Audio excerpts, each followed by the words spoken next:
Hello everyone, I hope everybody is doing great today. Today we're going to be doing a walkthrough of my latest mod for my Fallout 4 game on Xbox One, and this place is fantastic.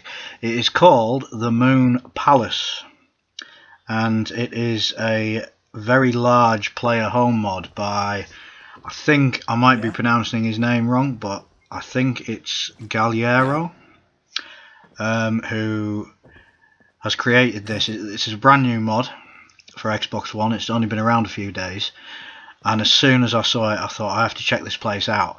A lot of the times I download these player home mods and then I have a look around and I get rid of them again because they take up a lot of space because they're so detailed. But this one's different. It's not only huge and incredibly detailed, but it's in Far Harbour as well, so it's kind of out of the way, and this place doesn't look like a mod.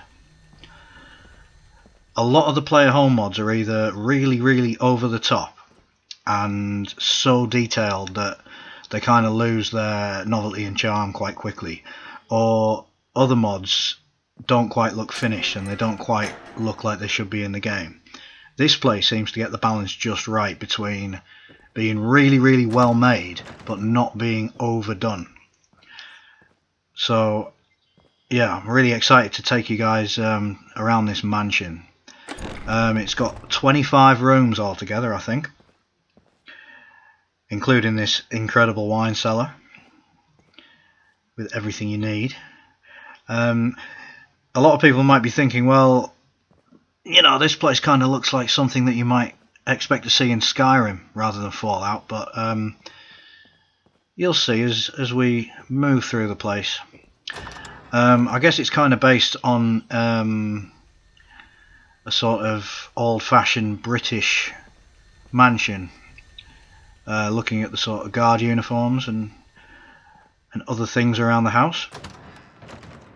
But it's certainly well equipped. You can't actually see what's in all these containers because I've got the settings turned off, of course, but all of those containers and all of these safes are full of all sorts of different items: bottle caps, weapons, money, materials, aid, you know, everything you could ever want in this place.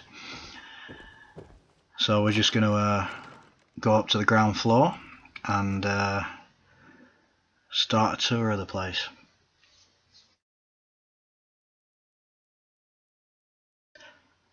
Loading screens. One day there shall be an end to the loading screen. So as we make our way up to the ground floor, and you will start to get an idea of just how beautiful this place is.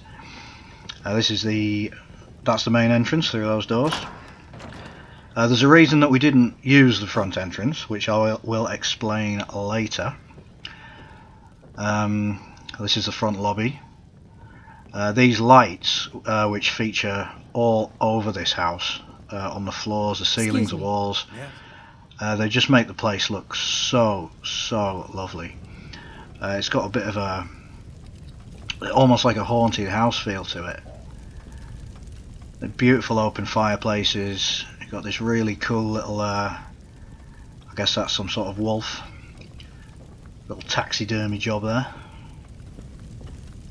And you can see outside of the windows, which is, I've never seen a player home that's done that yet.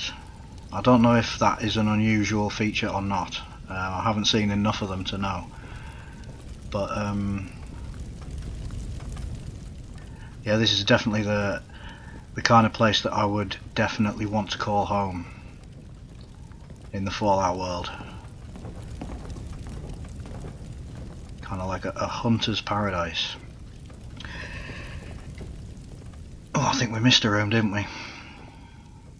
Oh yes, the master bedroom, which is on the ground floor, which is perfect. That'd be perfect for me because I'm so lazy. I wouldn't even have to go upstairs. Ever. Of course, you've got to have the old-fashioned toilet. that actually looks more comfortable than a lot of public toilets that I tend to use when I'm out and about. Beautiful paintings on the wall. I'd love to actually know more about the creation kit and, you know, how people actually create these things. You know, I guess a lot of items that are used in these mods are reworked from the vanilla game, but there's so much original stuff in this mod, and in a lot of other mods similar to it. I just can't imagine the amount of work that goes into these things. It's absolutely incredible. I absolutely love the open fireplaces, and the fact that there's storage everywhere. There's little safes in every corner. And of course, all the clothes that you saw in the cupboards and in various other containers throughout the house, you can take those, you can equip them. You can also get one of the guard uniforms,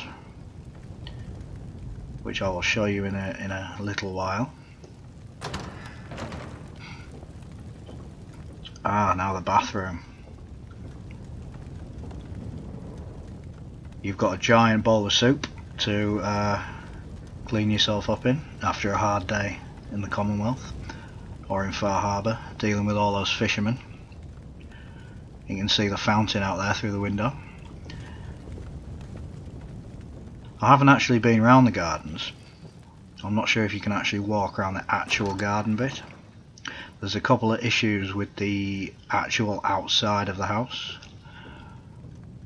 but they don't really matter because it doesn't affect anything inside the house. So I think in this cupboard here is where you can grab one of the uniforms, but I've already got one in my inventory, so I'm going to leave it there. In fact, I'm going to stick it on so you can see what my character looks like in this uniform if I can find it. There it is. There you go. Now that is a nifty little uniform. I don't think I would go adventuring around the Commonwealth in that. I think I'll be too much of an easy target. But yeah, it's nice to play along with the theme of the house. I love that little globe. I wish we could actually build that. This must be the study or the library, where you could learn yourself some shit by reading a book. Something that I should probably do. I don't think I even read a book until I was about 28.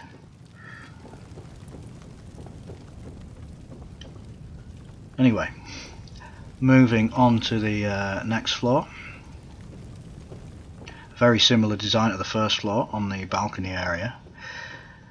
But this floor is populated by, well, this chick for starters. Weirdly textured scarred woman, we'll call her. And we've got the cook, who's going to rustle me up something. I presume that's the maid there, who seems to be getting pissed. She's certainly not doing any work.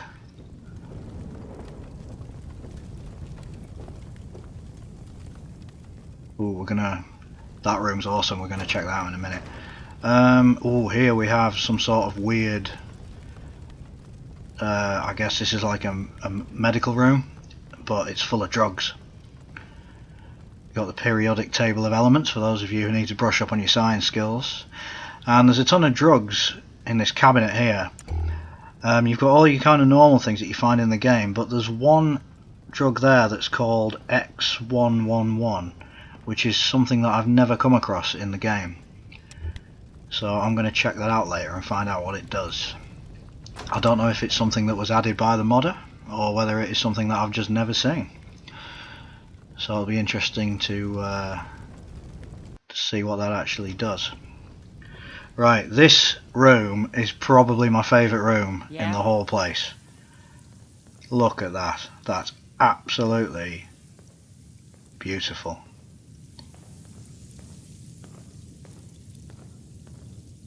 I could, if this place was real, I could just move in and I could just happily sit in this room and just chill out for the rest of time.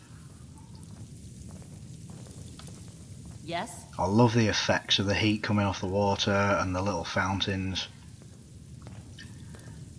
I think they're just, they're the larger fountains that you can actually build in the vanilla game, I think. Can you build fountains that look that big? And what they do in the creation kit is they can actually scale them down and miniaturize them. Yes. And then make them into cute little things that you see in these places. Now, which way should we go now? Let us go and look in the dining room. There's creepy towel lady again. Yeah? Huh? Now that room's awesome as well. Everything on the table here as well you can pick up as all different kinds of food from all the different creatures of the Commonwealth. You've got rad scorpion steaks, you've got deathclaw meat, you've got everything you could ever need.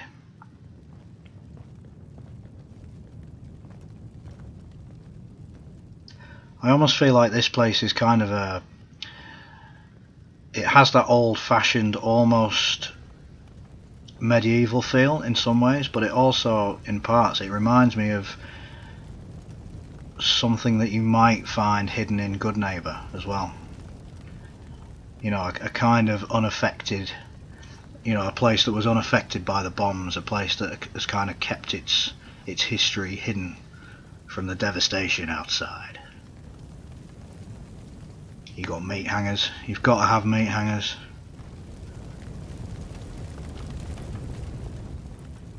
Something smells nice in there anyway. Moving on. I'm not sure if this mod is going to be worked on or not. The characters do respond to you, but they don't move their mouths. One of them does give out random quests, but I haven't tried it out yet. That's something I'm going to try later on. So this is the top floor of the house, and this is just the servants area. It's a little bit basic compared to the rest of the house, and you know, it just has the bare essentials really.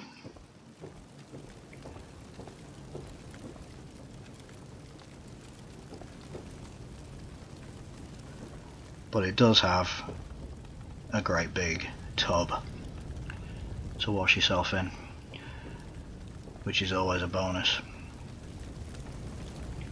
especially when you've got a massive open fire. This house is a absolute fire hazard. There's fires in every room.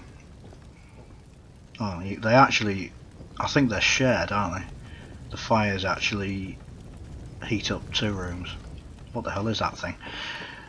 Anyway, I'm just going to quickly show you what this place looks like from outside. Now, the reason we didn't go in the front door to begin with is that there is a tiny little conflict with an existing house. So that is the Moon Palace, but where the front door is, I don't know if you can see in the middle there, it's actually slightly blocked, so you cannot get in that way at the moment. But there is a ship that is located in front of the castle in the Commonwealth, which you can use to transport you to the place that we began the video at. So if you want to download this mod for yourself on Xbox, I will leave a link in the description, and I'll leave a link to the PC version as well. I suggest you check it out, and it's a beautiful addition to Far Harbour. So yeah, I'm going to be spending a lot of time here stealing all the shit. And yeah, I will be working on my next settlement video very soon, so that won't be long till that's up. So thanks for watching, guys, and I will see you guys in the next video. Take care.